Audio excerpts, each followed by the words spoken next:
That was once deemed unbeatable. American naval ships have been the strongest, the greatest and also the heaviest for many decades. But are the golden days of the American Navy being challenged? The American naval ships are not only facing competition in terms of technology, but are also getting actively outnumbered by China. A recently leaked US naval briefing slide has called attention to this very worrisome gap. Not only is China's Navy already the world's largest, its humble numerical lead over the US is getting wider. So much so that the Navy has warned that American shipyards cannot keep up. The data that has been compiled by the Office of the Naval Intelligence has warned of a growing gap in fleet sizes. And also, the focus has been on Chinese shipbuilders. The Beijing's shipmakers are over 200 times more capable of producing surface warships and submarines in comparison with that of Washington. The slide was reported by the War Zone, and the organization has said that it has confirmed the authenticity with the US Navy. But that is not all. There's also a glaring template in the slide. It is the depiction of China and the US relative shipbuilding capacity in terms of gross tonnage.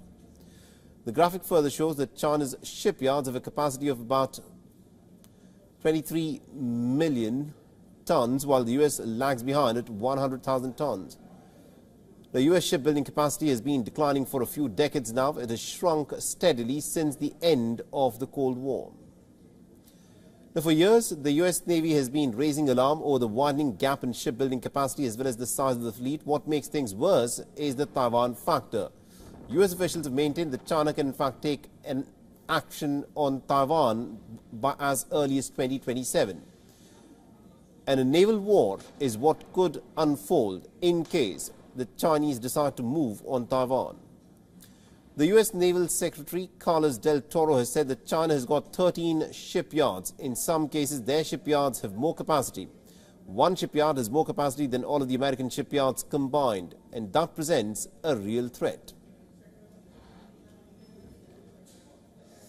All right, now to give us more perspective, we're being joined by Mr. Glenn Carl, who's a former National Intelligence Officer, is joining us live on this broadcast. Mr. Carl, this is something that must be pretty concerning for the United States. The fact that the Chinese have got the biggest navy at this point of time was evident, but also the fact that the Chinese have now got the capacity to build ships at a much faster rate than the United States is something that must concern the United States. Oh, absolutely. The report is not bringing news, in a sense, that the policymakers, the naval authorities, and international relations specialists have not known. This has been a trend for, as you point out, from the U.S. side, decades, and certainly from the Chinese side, probably 20 years, coinciding with the beginning of the dramatic surge in naval construction about 20 years ago by the Chinese, military construction. The figure I heard, which is slightly different, but it makes the same point, is that China has, I think, 22 naval construction facilities, civilian and military, and the United States at this point has only 7. But whether that figure is correct or not, the point remains the same, which is that by combining civilian construction capabilities with military, with a rising budget and a focus on naval construction, the Chinese have dramatically increased their capacity, and the balance of power is shifting, no question, with regard to naval force. Absolutely, indeed. Now, the United States has got a very specific Asia-Pacific policy. It talks often about, the seas being open, the international waters being open for all nations. But the question that I want to ask you is this. Considering that the Chinese are in fact surging ahead in the number of ships that they are building, will the United States also wish to crank up the capacity to build more of these naval warships? Well, the answer is certainly yes.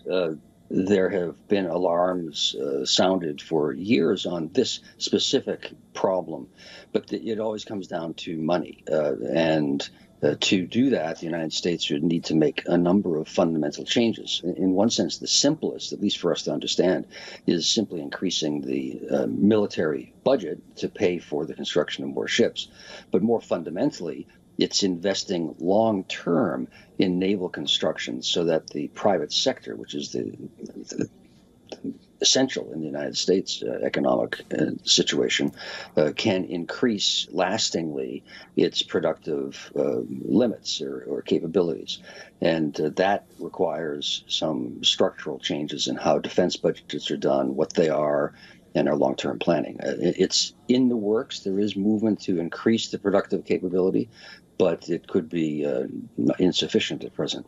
All right, we'll have to leave it there. Thank you very much indeed, Mr. Carl, for joining us and getting us all those insights there. My pleasure. WION is now available in your country. Download the app now and get all the news on the move.